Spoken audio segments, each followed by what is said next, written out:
주의로 3일 동안 우리의 삶을 인도해 주신 하나님께 감사를 드립니다. 반갑습니다. 오늘은 아직 많이 도착 못 하셨네요. 우리 함께 찬송 부르며 수요기도회 시작하십시다. 찬송가 315장입니다. 315장 내 주 되신 주를 참 사랑하고.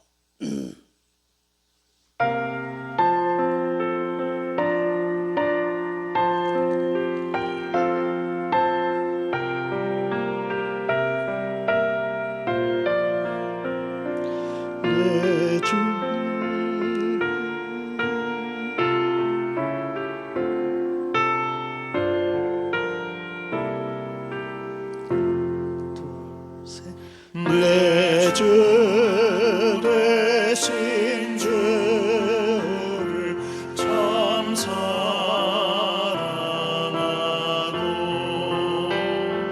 곧 그의 죄를 다고 합니다. 그는 애들 주시 내 예수시니 이 존보다도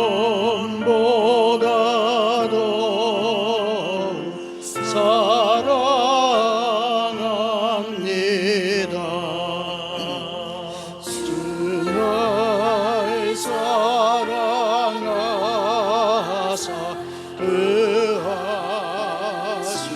의하시려고 저 십자가 고난 당하셨도다. 그가 시관 쓰시 내 죄 배우니 이 존보다도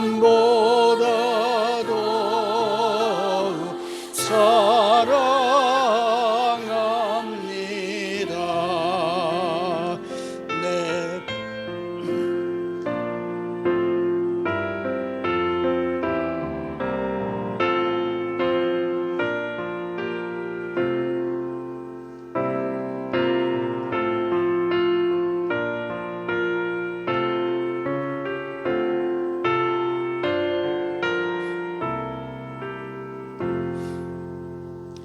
내 평생에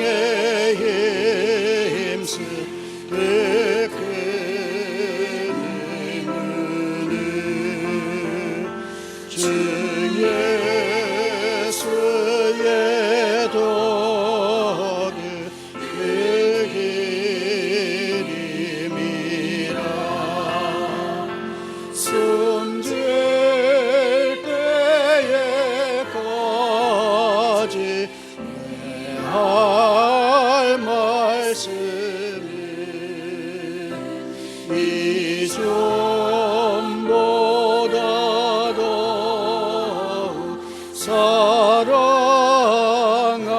사랑합니다. 그 영광의 나라 들어가서 그 풍성한 은혜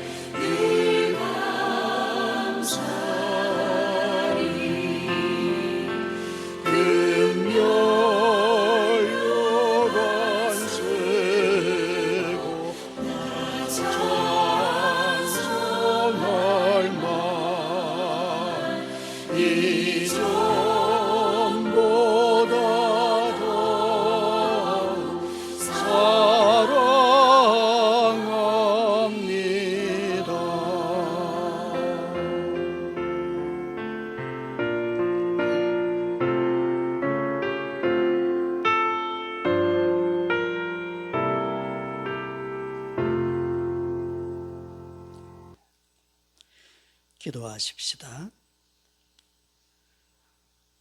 우리의 처음과 끝이 되시는 주님,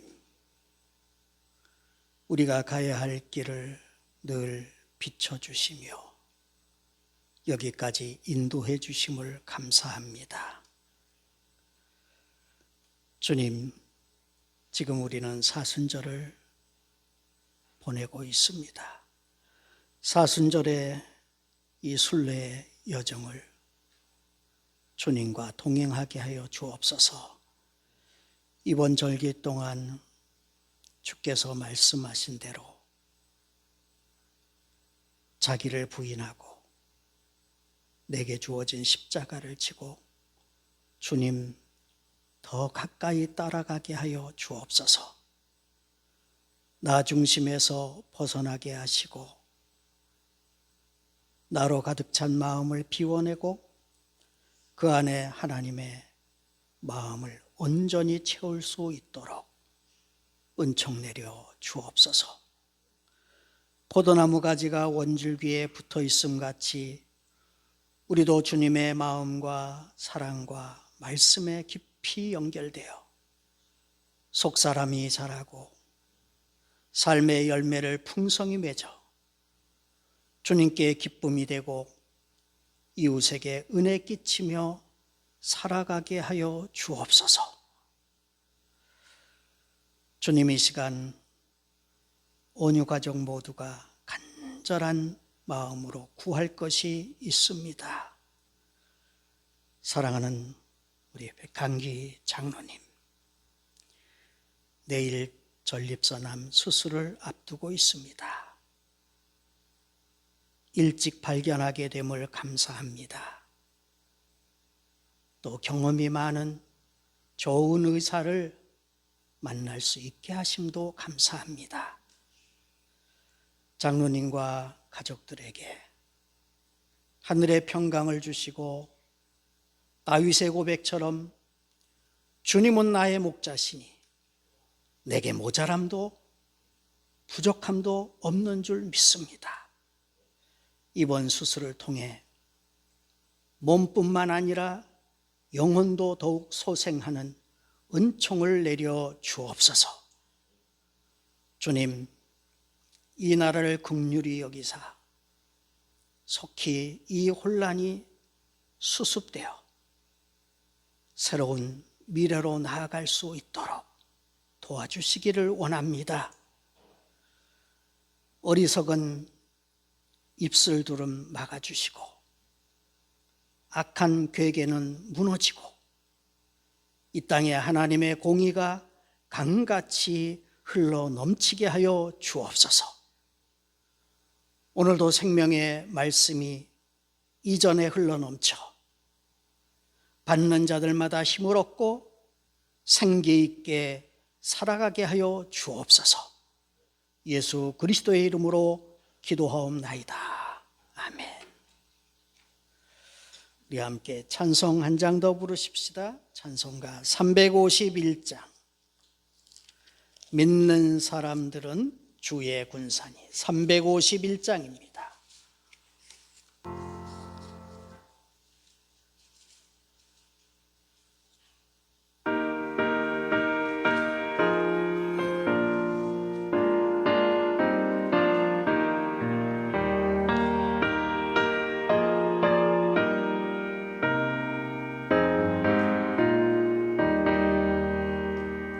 믿는 사람들은 주의 군사니 앞서가신 주를 따라갑시다. 우리 대장 예수 길을 들고서 접전하는 곳에 가신 것 보라. 믿는 사람들은 주의 근사니 앞서가신 주를 따라갑시다. 권습마귀 모두 쫓겨가기를 예수 이름 듣고 겁이 남이라 우리 찬송 듣고 지옥 걸리는 형제들아 주를 찬송합시다. 믿는 사람들은 주의 군사를 앞서가신 주를 따라갑시다.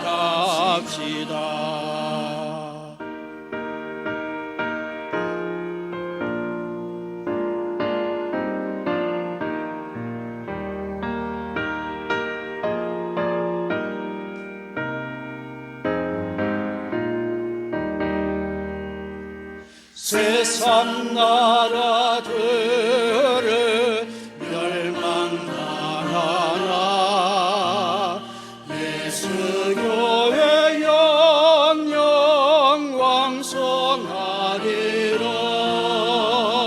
마귀 권세 감히 해치 못함을 주가 모든 교회 지키심이라.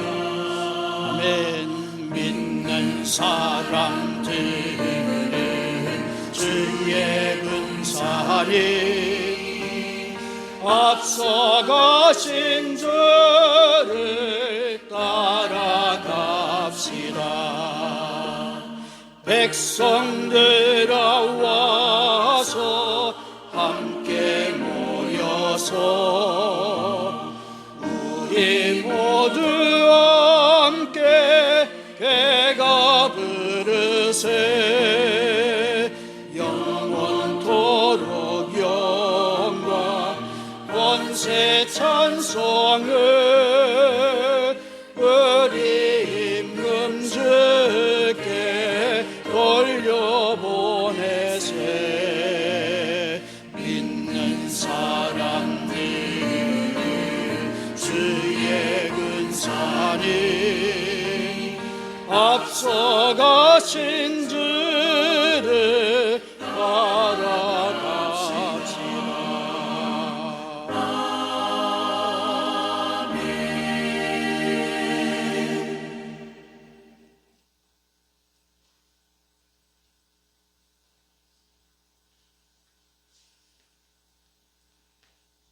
할렐루야.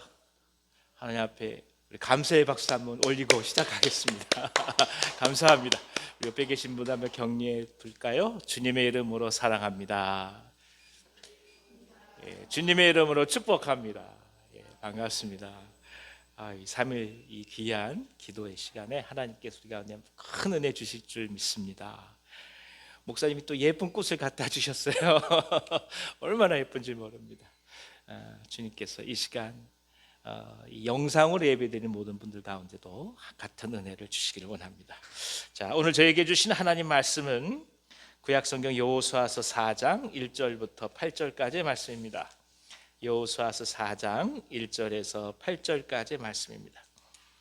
여호수아서 4장 1절에서 8절까지 제가 가지고 있는 성경으로는 구약성경 322면에 있습니다. 여호수아서 4장 1절에서 8절. 자, 한 절씩 교독하겠습니다. 제가 먼저 읽습니다. 그 모든 백성이 요단을 건너가기를 마침에 여호와께서 여호수아에게 말씀하여 이르시되 백성의 각 지파에 한 사람씩 12사람을 택하고 그들에게 명령하여 이르기를 요단 가운데 제사장들의 발이 굳게 선 그곳에서 돌 12를 택하여 그것을 가져다가 오늘 밤 너희가 유숙할 그곳에 두게 하라 하시니라. 여호수아가 이스라엘 자손 중에서 각 지파에 한 사람씩 준비한 그 12사람을 불러 그들에게 이르되 요단 가운데로 들어가 너희 하나님 여호와의 궤 앞으로 가서 이스라엘 자손들의 지파 수대로 각기 돌 한 개씩 가져다가 어깨에 매라. 이것이 너희 중에 표징이 되리라. 후일에 너희의 자손들이 물어 이르되 이 돌들은 무슨 뜻이냐 하거든. 그들에게 이르기를 요단물이 여호와의 언약궤 앞에서 끊어졌나니 곧 언약궤가 요단을 건널 때에 요단물이 끊어졌으므로 이 돌들이 이스라엘 자손에게 영원히 기념이 되리라 하라 하니라. 이스라엘 자손들이 여호수아가 명령한 대로 행하되 여호와께서 여호수아에게 이르신 대로 이스라엘 자손들의 지파의 수를 따라 요단 가운데에서 돌 12돌을 택하여 자기들이 유숙할 곳으로 가져다가 거기에 두었더라. 아멘. 아멘.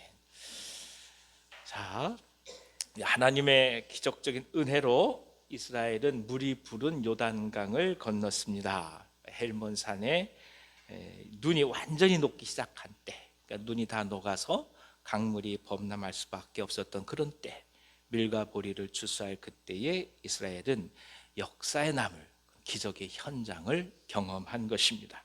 이 기적은 결국 이스라엘이 가나안에 들어갈 수 있는 것이 하나님의 은혜다라는 것을 가르쳐 줍니다. 또한 하나님께서 이스라엘에게 베푸신 약속의 결과였다라는 사실을 또 한번 분명히 해 주었습니다. 이제 이스라엘은 하나님과 뗄래야 뗄 수 없는 운명적 관계가 되었습니다. 이토록 깊은 기적과 그리고 은혜의 사건 속에서 이제 하나님과의 관계성이 예전과는 달리 더더욱 깊어지면서 넓어지게 되었던 것이죠. 그것이 요단강을 건너는 기적이었습니다. 하나님께서는 여호사를 통해서 이 사건을 그냥 우리 삶에서 스쳐 지나가는 그런 사건이 아니라 역사적인 한 장으로 만들고 계십니다. 대대손손 기억하면서 교훈으로 삼고 또 교육해야 될 하나님의 증거가 되게 하신 것입니다. 오늘 이 증거에 대해서 하나님의 말씀을 듣고자 합니다. 성령께서 저희 모두 가운데 은혜 주시기를 원합니다. 자, 다 같이 1절부터 3절까지를 읽어 주십시오. 그 모든 백성이 요단을 건너가기를 마침에 여호와께서 여호사에게 말씀하여 이르시되 백성의 각 지파에 한 사람씩 12사람을 택하고 그들에게 명령하여 이르기를 요단 가운데 제사장들의 발이 굳게 선 그곳에서 돌 12돌을 택하여 그것을 가져다가 오늘 밤 너희가 유숙할 그곳에 두게 하라 하시니라. 이 고대 사회에서는 전쟁에서 승리한다든지 다른 중대한 일이 있게 될 경우에 돌을 취해서 기념비를 세우는 것이 일상적이었습니다. 일종의 관례라고도 볼 수 있습니다. 그래서 하나님께서는 이 당시에 관례를 오히려 사용하셔서 물이 불어 건널 수 없었던 요단을 마른 땅처럼 건너게 한 놀라운 하나님의 은혜를 기억하게 하셨습니다. 그러니까 승리를 기념케 하신 것입니다. 더욱이 이 홍해와 같이 큰 물을 상징하는 것은 인간의 힘을 넘어선 거대한 권력 또는 용이라 생각되었다는 것을 지난 시간에 우리 함께 말씀을 통해서 나누었습니다. 그러니까 물이 심각하게 하나님과 인간 사이의 관계를 가로막는 그런 유비적인 모습으로 해석하고 있다는 뜻입니다. 욥기 3장 8절에서는 이것을 큰 괴물로 표현해요. 그래서 리워야단이라고 말을 하기도 합니다. 이것이 이제 현대 그리고 근대 사회에 있어서는 커다란 사회 이론으로까지 발전해 갑니다. 여하튼 우리말로 표현하면 거대한 괴물, 그것이 바로 이 큰 물과 같은 의미라는 것입니다. 성경은 애굽의 파라오의 권력, 애굽이라는 국가의 권력을 홍해라는 말로 상징하기도 합니다. 홍해를 건너는 사건은 애굽의 권력을 끊어내고 승리한 사건이란 뜻입니다. 하나님을 대적하는 자들을 무너뜨린다는 뜻을 갖고 있다는 의미입니다. 그러니 이처럼 거대한 인간의 적으로 상징되는 요단강이 가운데가 동강이 나서 두 개로 나누어지는 사건을 이 고대인들은 경험하면서 지금보다도 더욱더 큰 신비와 감동으로 체험했을 것입니다. 하나님께서 인간의 적을 무찌르시고 모든 죽음과 어둠의 세력을 결박해서 그것을 동강내 버렸다라는 천지가 진동할 승리를 이스라엘은 눈앞에서 목격했다는 뜻입니다. 하나님께서는 이 승리의 증거를 남겨두라 말씀하십니다. 요단강 안에 있었던 돌 12돌을 취하라고 말씀하는 것이 바로 그것이죠. 왜 굳이 이렇게 명령하셨을까요? 다른 여러 가지 많은 것도 할 수 있음에도 불구하고 왜 굳이 강 바닥에 있었던 돌, 그것도 12개를 취해서 기념을 삼으라, 승리의 표시로 삼으라고 말씀하셨을까요? 오늘 이 말씀 속에 중요한 몇 가지 영적인 의미가 있습니다. 먼저는 각 지파의 대표자가 한 사람씩 선택됨으로써 이스라엘 지파가 이제는 각계의 지파가 아니라 운명 공동체고 한 민족이다라는 뜻을 갖습니다. 하나의 민족으로서 기능을 한다는 민족적 연합을 상징하는 것입니다. 사실 요단강을 건너는 기적은 앞으로 다가올 이 모든 가나안 정복 전쟁에 비춰보면 아주 작은 사건일 수밖에 없습니다. 이제 문을 열고 들어가는 사건인 것이죠. 앞으로 첩첩산 중에 참 많은 일들이 있을 텐데 그 일들을 경험하면서 이 민족과 전투할 때 필연적으로 가장 중요한 것이 무엇이냐? 하나가 되는 것이었습니다.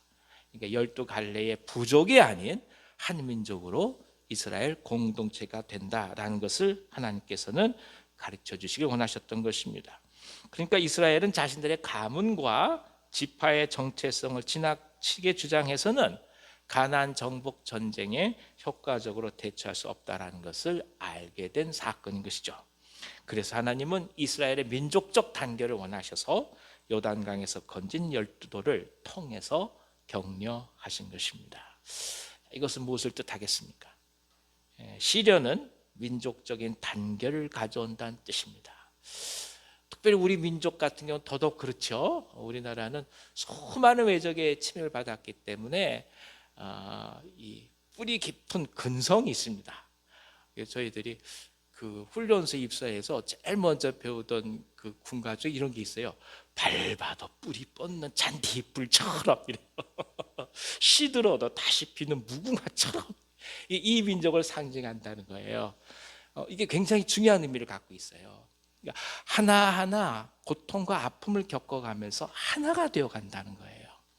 어려울 때는 이제는 너 나 구별 필요 없게 됩니다. 그리고 그런 과정을 거쳐가면서 우리 안에 부딪힌 것들, 그 깨진 것들이 이제 완전히 이제 원만하게 되어가면서 한 민족으로서의 정체성을 갖게 된다는 것이죠. 뜻하지 않은 일들을 우리는 살면서 참 많이 겪습니다. 난데없이 질병이 찾아오기도 하고 어느 경우에는 물질적 고난을 겪을 때도 참 많습니다. 하루아침에 도살하는 경우도 있습니다. 하지만 오히려 이 질병을 통해서 우리는 잃어버렸던 가족의 의미를 확인할 수도 있고 또 고난을 통해서 더더욱 서로를 의지하고 격려하는 소망의 삶을 살 수 있는 경우를 우리는 목격하지 않겠습니까? 그러니까 아픔과 시련은 단지 부정적으로만 다가오는 것이 아니라 그 사건들이 오히려 우리를 정결하게 하고 우리에게 질서를 가져다 준다는 뜻입니다. 그러니까 고통이 가져다 주는 유익 중에 하나가 이거예요. 질서가 있게 해요. 모든 것이 편안하고 모든 것이 마음대로 될 때는 사실 그 마음속에 온갖 것들로 순서를 잡지 못합니다. 뭐가 중요하고 뭐가 먼저인지 순서를 잡지 못해요. 그러나 막상 고통을 겪게 되면 자신이 그동안에 방황했던 그 모든 것들이 이제 하나하나 질서를 잡아가게 되는 것입니다. 질서가 잡히는 것을 구약성경 처음에는 그것을 가리켜서 창조라고 말합니다. 우주라는 것이 결국 질서라는 의미와 일맥상통하는 것 아니겠습니까?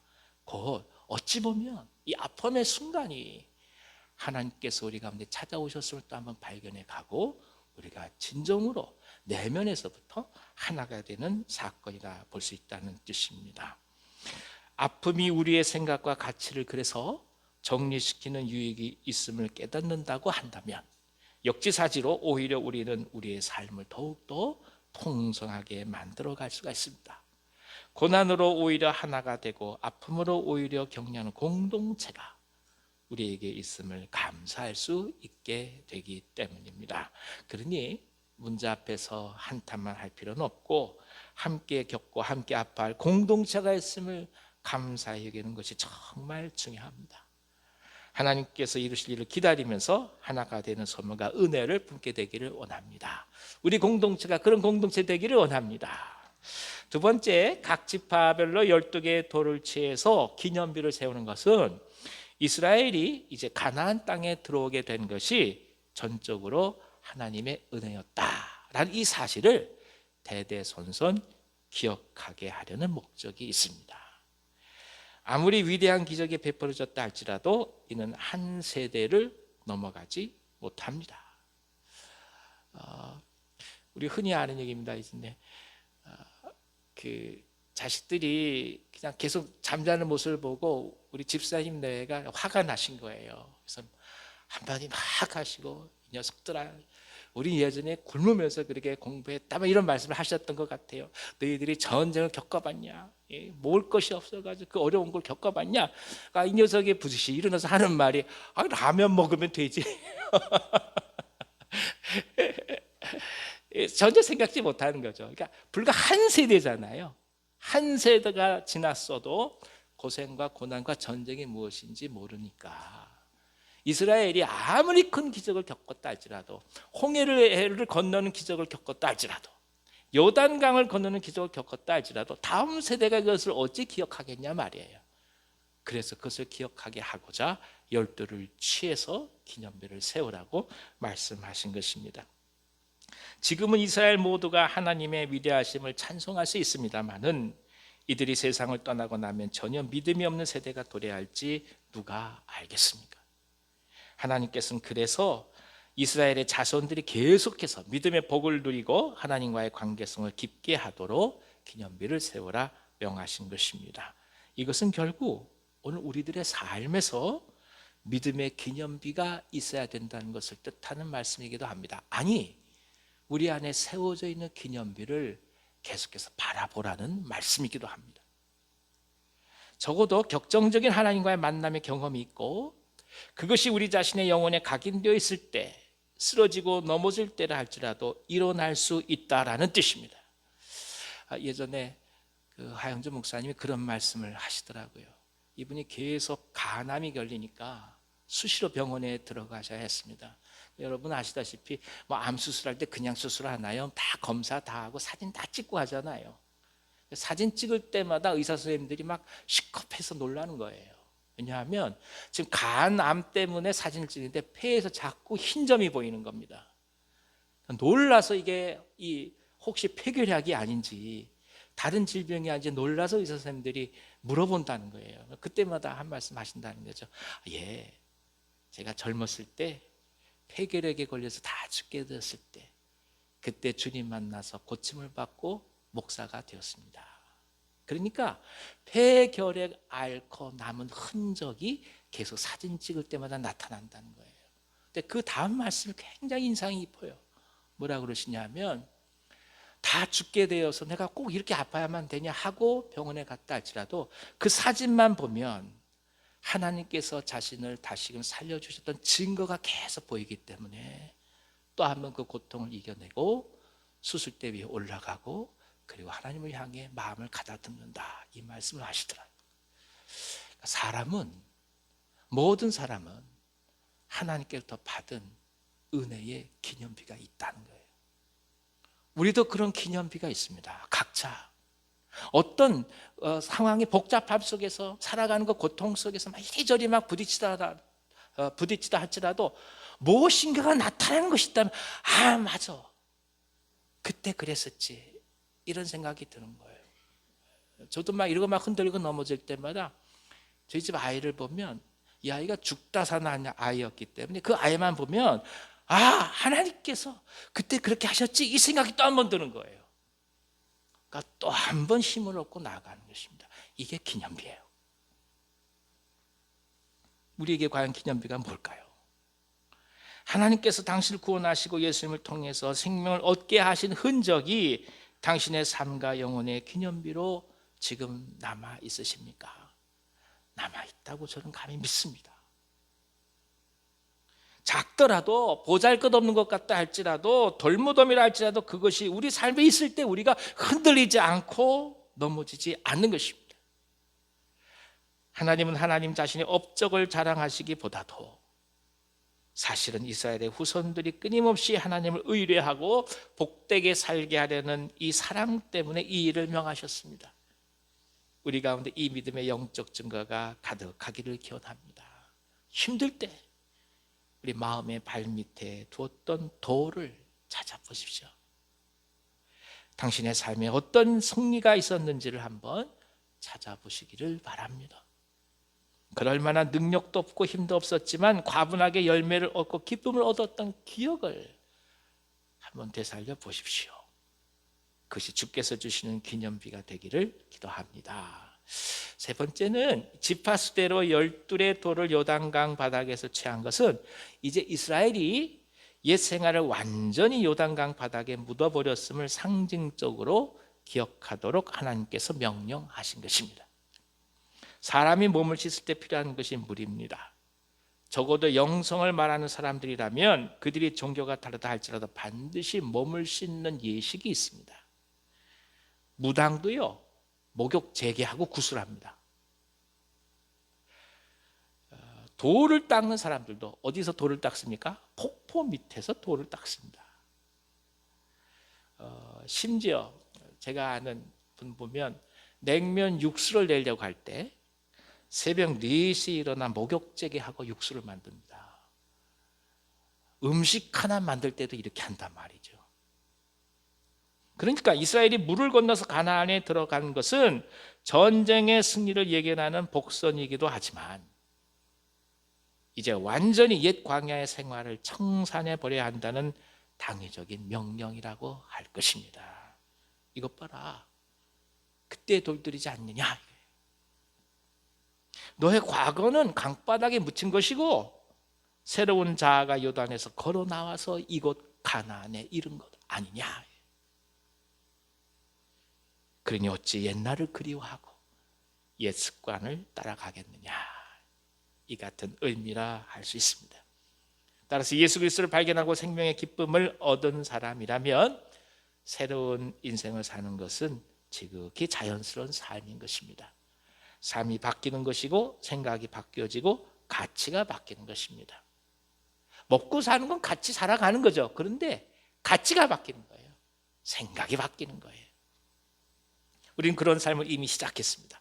어느 경우에 시간이 지나면 처음에 감격이 사라지고 여전히 우리 앞에 당면한 문제 때문에 넘어질 때가 많습니다. 사람들마다 사실은 자신의 삶에서 가장 약한 부분이 있습니다. 다 견딜 수 있는데 어떤 한 부분에서는 자꾸만 돌뿌리에 걸려 넘어지는 경우가 있습니다. 이게 다 달라요.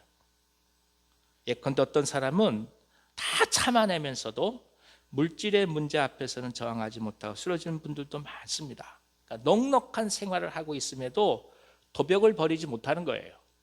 이상해요. 다 가지고 있음에도 불구하고 남의 것에 자꾸만 관심을 가져요. 그러니까 무엇입니까? 이 결핍 속에서 스스로를 제어할 수가 없는 거예요. 또 어떤 사람은 상처로 인해서 사람 관계 속에서 아픔이 되살아난 경우도 많습니다. 그토록 너그럽던 사람이 조금이라도 자존심의 상처만 가면 견디지 못하게 분노하는 경우를 종종 목격합니다. 다 주면서도 결정적인 순간 어떤 하나만 딱 나오면 못 견뎌야 하는 거예요. 또 다른 경우에는 재물 앞에서도 심지어 권력 앞에서도 다 그러면서도 이상하게 이성 앞에서 자꾸 넘어지는 분들이 계시다고요. 뭔가 누군가를 통해서 자꾸 위로받아야만 견딜 수 있다고 생각하는 거예요. 그러니까 해갈하듯이 사람을 찾아다녀요. 이게 약한 거예요. 그게 그분만이 갖고 있는 약점인 거예요. 안타까움인 것이죠. 사람마다 정도의 차이가 있을 뿐이지 누구나 다 똑같이 자신만이 알고 있는 연약한 문제 중에 하나 앞에서 쓰러지기 쉽다라는 뜻입니다. 그러니 그럴 때마다 요단강 바닥에서 건져낸 돌이 있어야만 합니다. 돌을 바라보면서 주님을 기억하고 생명을 얻었던 그때 감격을 다시금 상기할 수 있기 때문입니다. 우리 힘으로는 약한 거예요. 나약한 거예요. 그 증거가 있을 때 흔들리는 내면을 다시금 정리할 수 있습니다. 붙들 수 있습니다. 성령의 인도하심 앞에 순종할 수가 있게 되는 것입니다. 사랑하는 여러분, 우리가 믿음으로 발걸음을 내딛고 달려가고 있다고 한다면 우리 앞에 놓일 상황에 미리 두려워하지 마시고 또 한번 믿음의 도를 바라보시면서 앞으로 나아가시기를 기원합니다. 물론 다 이게 알 수가 없는 거죠. 어떤 일이 다가올지 모르고 어떤 역경이 다가올지 모릅니다. 나 그런 것을 어떻게 하나하나 준비할까? 그렇게 다 생각한다고 다 준비가 되던가요? 그게 아니잖아요. 정말 중요한 건 뭐냐? 믿음의 돌의 기념비를 보는 거예요. 내 삶에서 하나님께 이루셨던 그 놀라운 기념비를 보면서 또 한번 마음을 가다듬고 그분께서 이루실 일을 바라보면서 앞으로 나아가는 것입니다. 당신은 지금 아름답게 하나님의 사람으로 변화되어 가는 과정 중에 있는 것입니다. 번데기가 아름다운 이유는 아름다운 나비가 그곳에서 나오기 때문입니다. 그러니 지금 어렵다 할지라도 하나님께서 우리를 이끌어 가실 모습을 기억하면서 또 한번 한 걸음 한 걸음 믿음의 돌을 바라보시고 나아가시기를 원합니다. 요단에서 가져 나온 돌을 바라보시고 아름답게 이루실 하나님의 계획을 신뢰하면서 앞으로 한 걸음 한 걸음 믿음으로 나아가시기를 기원합니다. 자, 6절부터 8절까지 읽어주십시오. 이것이 너희 중에 표징이 되리라. 후일에 너희의 자손들이 물어 이르되 이 돌들은 무슨 뜻이냐 하거든 그들에게 이르기를 요단물이 여호와의 언약궤 앞에서 끊어졌나니 곧 언약궤가 요단을 건널 때에 요단물이 끊어졌으므로 이 돌들이 이스라엘 자손에게 영원히 기념이 되리라 하라 하니라. 이스라엘 자손들이 여호수아가 명령한 대로 행하되 여호와께서 여호수아에게 이르신 대로 이스라엘 자손들의 지파의 수를 따라 요단 가운데서 돌 12를 택하여 자기들이 유숙할 곳으로 가져다가 거기에 두었더라. 요단물이 끊어진 정황을 여호수아는 후대들에게 분명히 여호와의 언약궤 앞에서 끊어졌음을 기념하라 이렇게 선포합니다. 기적과 승리는 하나님의 언약궤 앞에서 이루어졌습니다. 곧 하나님의 임재가 그들을 살렸고 약속의 땅으로 인도했습니다. 우리가 이 땅을 살아가면서 필요한 것이 많습니다. 그것은 다 중요한 것이고 모두가 다 얻기를 갈구하는 것입니다. 하지만 중요하다고 해서 반드시 본질적인 것은 아니란 사실을 우리는 기억할 필요가 있습니다. 곧 물을 건너는 것은 중요한 사건이지만 본질은 그들을 향한 하나님의 사랑이요 언약의 실천이라는 말씀입니다. 예수님께서 그토록 기적을 일으키시고 또 치유를 하신 이유는 다름이 아닙니다. 자기 백성을 사랑하시기 위해서였습니다. 그러니까 핵심은 드러나는 기적의 결과보다도 그 결과를 이루게 하신 주님의 사랑인 것입니다. 그니 주님께서 이루신 일보다도 우리가 더욱더 사랑할 것은 주님 그분 자체입니다. 근데 사도 바울은 지금의 그 터키 내륙 지역인 소아시아 땅을 언제나 마음에 품고 있었어요. 그러니까 소아시아 땅에 복음을 전하려고 참 많이 오랫동안 기도하고 애썼습니다. 그래서 이를 위해서 하나 둘씩 준비하고 또 무시아 앞에 이르러서 비두니아로 가고자 애썼다라고 얘기합니다. 다 이 터키 내륙 쪽이 얘기하는 거예요. 그런데 예수의 영이 허락하지 않으셨다. 이게 사도행전은 얘기해요. 아니 이게 다른 일도 아니고 복음을 전한 일이지 않겠습니까? 선교를 하고 구원의 생명을 전하고자 나아간 일인데 이 일을 하지 말라. 다른 분이 아니라 성령께서 그렇게 말씀하셨다는 거예요. 그냥 얼마나 이 사도 바울이 상처를 받았겠습니까? 얼마나 많은 좌절을 겪었겠냐 말이에요. 감당할 수 없는 그런 내면의 아픔을 겪었을 것입니다. 그런데 이 납득할 수 없는 상황 앞에서 상처난 마음을 가지고 오촌 마을인 드로아로 내려갔을 때 그날 밤에 하나님께서 바울에게 환상을 보여주셨습니다. 어떤 환상이겠습니까? 이리로 와서 우리를 도우라. 마게도냐 사람이 손짓을 하는 환상을 보여주신 거예요. 이 환상을 보고 바울이 소아시아에 대한 마음을 돌이켜서 이제 유럽 대륙을 향하여 마음을 품고 하나님의 복음을 전하게 되었던 것입니다.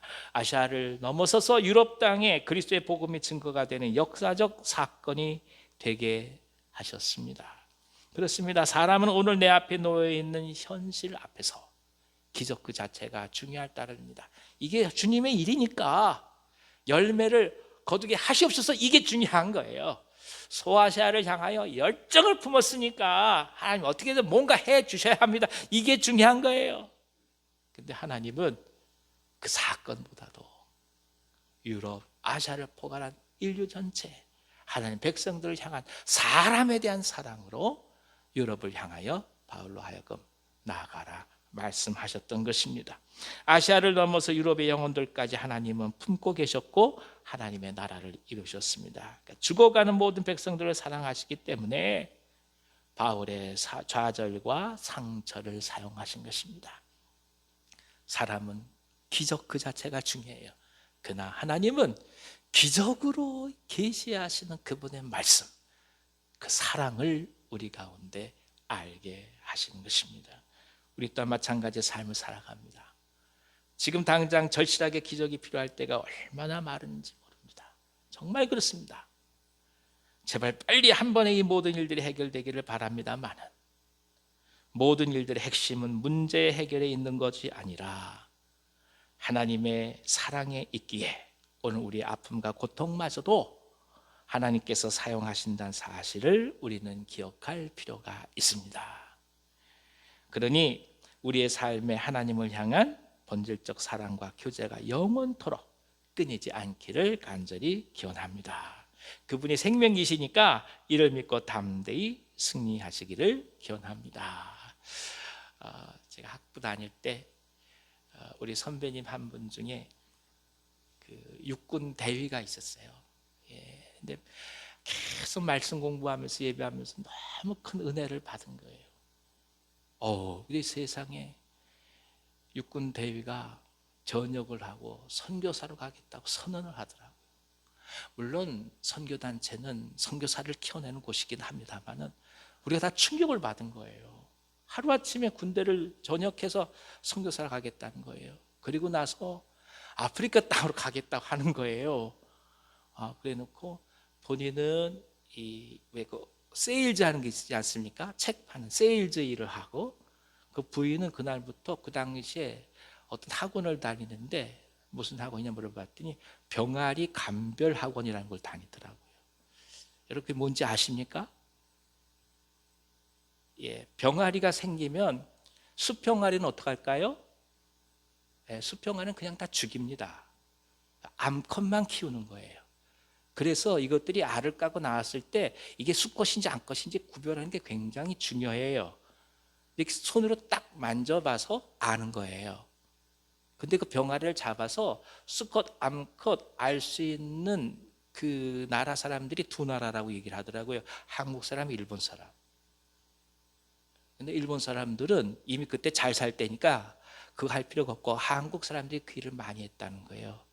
그래서 병아리 감별사를 해서 선교사로 가서 사역을 하겠다, 그걸 준비하더라고요. 와, 대단한 거예요. 그러니까 실제 여러분 보십시오. 말씀을 이렇게 전하는데 그 말씀을 순종해서 그렇게 하는 사람을 보면 목사가 두려워져요. 오히려 우리가 놀라요. 성령께서 하시는 거예요. 사람을 바꿔버리시는 거예요. 그리고 한 달 일을 하셨어요. 어깨가 쭉 처져서 오셨어요. 이유가 뭐냐? 한 달 살아보니 사는 게 쉽지 않은 거예요.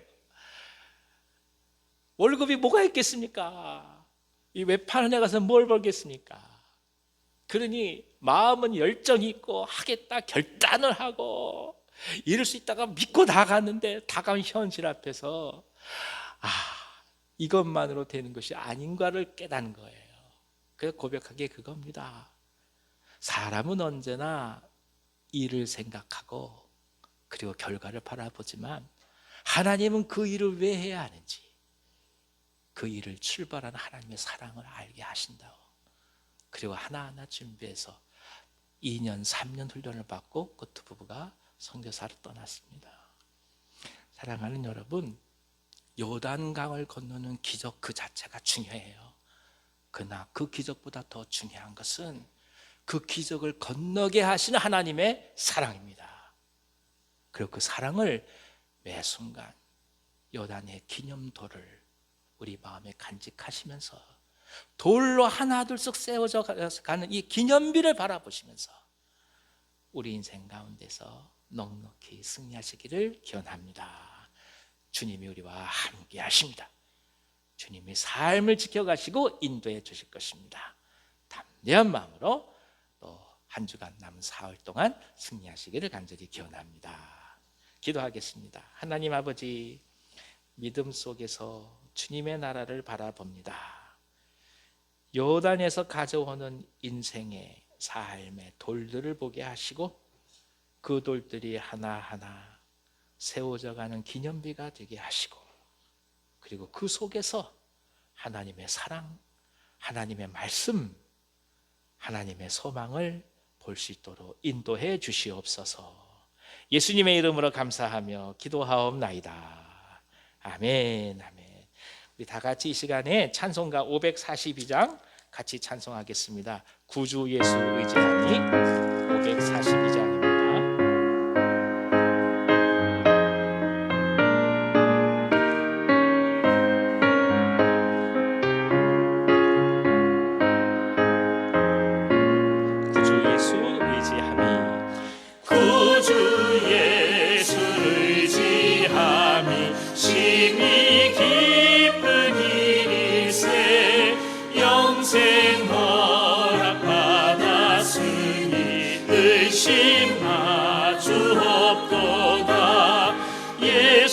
예수 믿는 것은 받은 증거 많도다.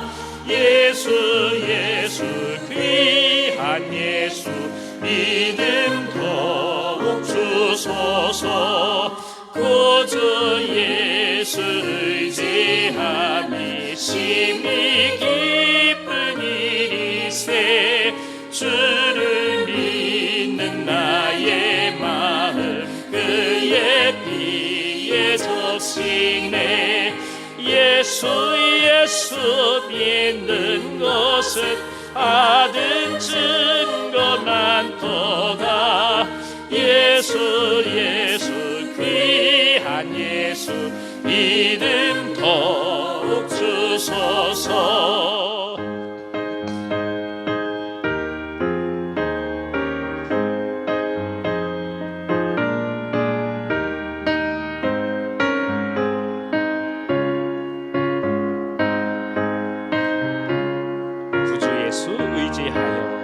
구주 예수 의지하여 죄악 벗어버리네.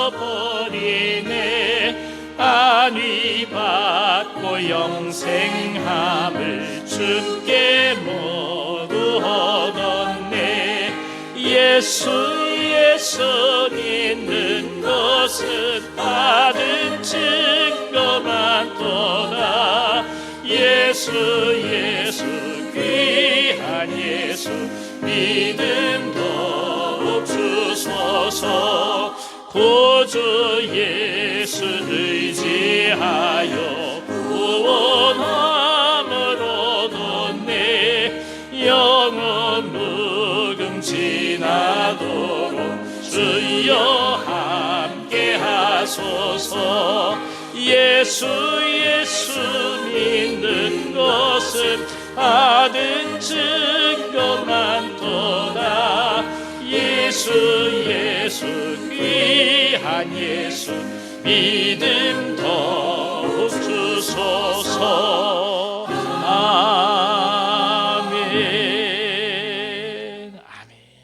우리 시간 같이 한번 기도하도록 하겠습니다. 특별히 이 나라를 위해서 기도해 주십시오. 갈라진 마음들이 하나가 되고 전국이 속히 안정될 수 있도록.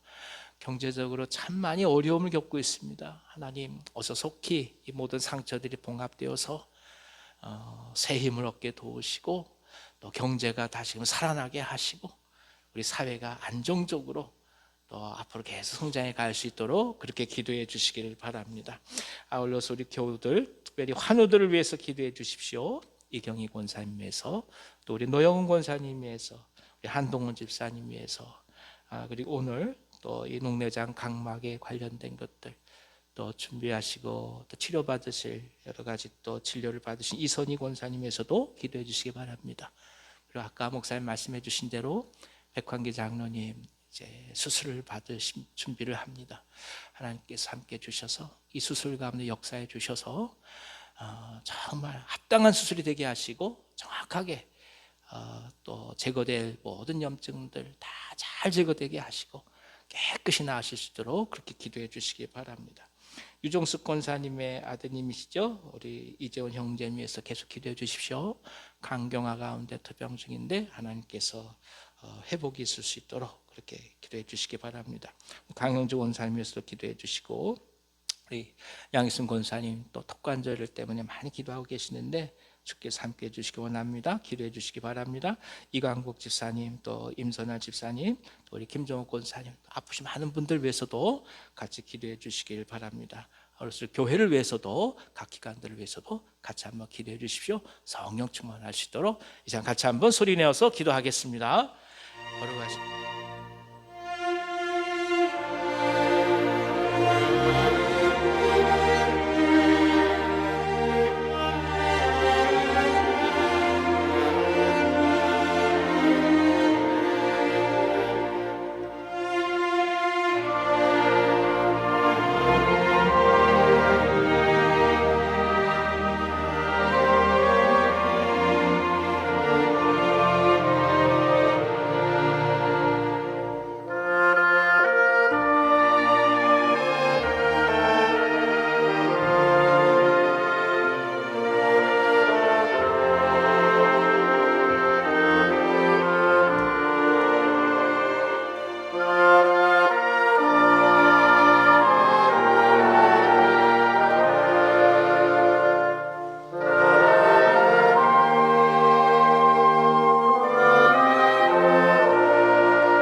하나님 아버지, 저희들 사랑하셔서 한 민족이 되게 하시고 한 나라가 되게 하셨습니다. 역사의 질고와 아픔으로 허리가 두동강이 나면서도 그럼에도 불구하고 전쟁의 폐허 속에서 이 나라를 다시금 회복시켜 주셨습니다. 하오니 하나님, 선교사들의 피와 순교자들의 피가 흘린 이 땅을 축복해 주시고 지켜주셔서 어려운 모든 아픔들이 다 제자들 찾게 하여 주시고, 그리고 진정한 평안을 향해 갈 수 있도록 역사하여 주시옵소서. 이 민족, 이 나라의 마음들이 나뉘는 고통 속에서 주 앞에 간절히 기도합니다. 다시금 봉합시켜 주시옵시고 모든 것들이 제자들을 찾게 하여 주셔서 하나님의 나라가 증거되게 하여 주시옵시고 공의가 하수같이 흘러지게 도와주시고 하나님 은혜가 가득한 이 땅 될 수 있도록 역사하여 주시옵소서. 아버지 하나님, 경제적으로 너무나 어려움을 많이 겪습니다. 가장들을 축복해 주시옵소서. 자영업들이 정말 힘들어하는 시대가 되었습니다. 기업들도 어렵고 심지어 하나님 공무원들조차도 쉽지 않은 시대가 되었습니다. 모든 것 하나 편한 것이 없는 상황이 오나 오직 주님께 의지하며 나아가오니 피할 길을 허락하여 주시옵시고 지혜를 허락하여 주시옵시고 하나님, 사람들이 바라볼 수 없었던 새로운 길을 보여주셔서 능히 넉넉히 헤쳐나갈 수 있도록 힘과 용기를 더하여 주시옵소서. 특별히 하나님, 하나님께서 함께해 주셔서 우리 환우들 가운데 은혜를 베풀어 주시기를 원합니다. 백한기 장로님, 이제 전립선암 수술을 앞두고 계십니다. 성령님 붙들어 주시옵소서. 왜 이런 일들이 다가오는지 우리는 알 수 없사오나 하나님의 뜻과 계획이 있다고 고백하며 나아가오니 주님 친히 찾아오시고 안수하여 주시고 치유하여 주시고 회복 있게 하여 주시옵소서. 암세포들이 깨끗이 다 떨어져 나가게 하여 주시옵시고 강건함 속에서 마음껏 주님 일 하실 수 있도록 주여 우리 귀한 장로님을 붙들어 주시옵소서. 아버지 하나님, 이경희 권사님 지켜주시옵소서. 허리를 지켜주시옵소서. 노영 권사님 무릎을 붙들어 주시옵소서. 무릎에 물이 차지 않게 하여 주시옵시고 아버지께서 함께 하여 주셔서 열이 나지 않게 하여 주시고 그리고 회복이 있게 하여 주옵소서. 한동원 집사님, 하나님께서 이 수술 잘 마치게 도우시니 감사드립니다. 팔꿈치를 주님께서 붙들어 주시고 오르만져 주셔서 예전보다 더욱더 완전할 수 있도록 인도해 주시옵소서.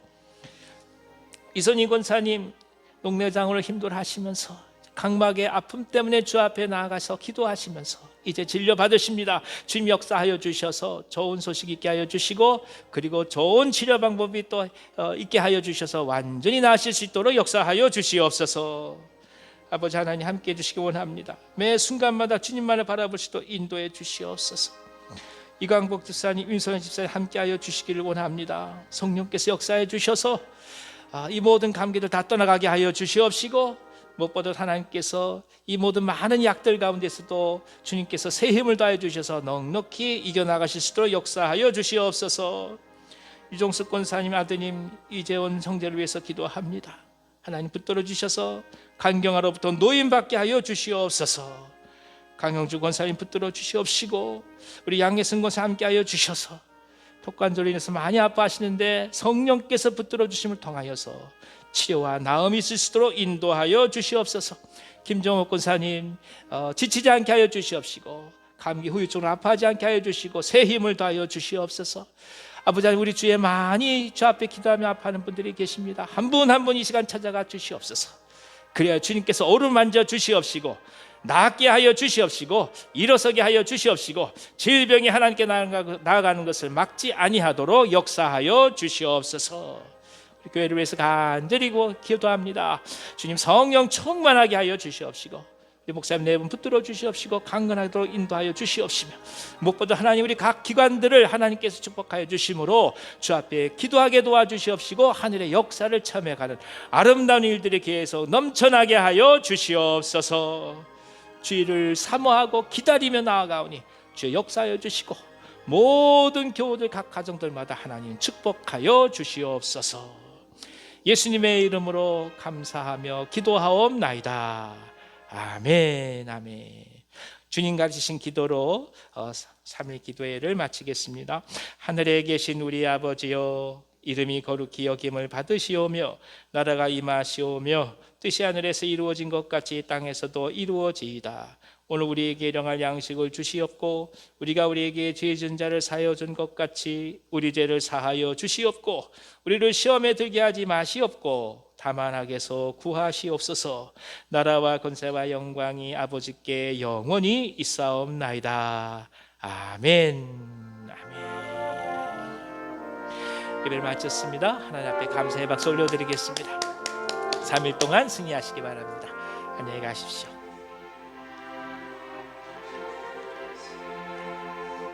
우리